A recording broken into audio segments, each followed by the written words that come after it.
What's up mga kagarahe? Meron nga pala tayo ngayong buyer ng ating Mio Sporty yan. Yung kaukuha lang natin last time. Yung last update sa page natin. Ayan o. Meron nga pala tayong buyer ngayon na titingin daw. Pinapunta na natin at on the way na daw si sir. Ayan, ito ang kanyang papeles. Na-ready na natin. Wait na lang natin sila bossing. Alright. Sa mga nagbibenta dyan ng rush, message nyo lang ako mga bossing, mga kagarahe. Buying pa rin tayo. Then, sell again. Another day, another sidewalk deal. Ayan. Hintayin natin sila sir. Tingnan natin kung sasama sa kanila. Sheesh! Ayan, ang bilis dumating nila bossing. Chinek agad ni bossing yung unit natin. Mukhang satisfied naman si bossing.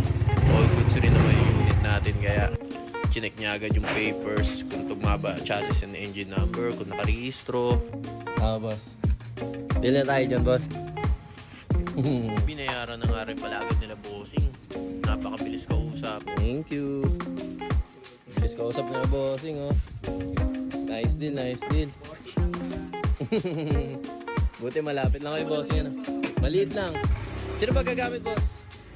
Ikaw gagamit? Ang laruan mo lang yun ah. Thank you, thank you. Ingat, ingat.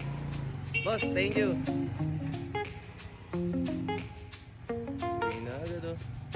Another sidewalk deal na naman. Bye-bye.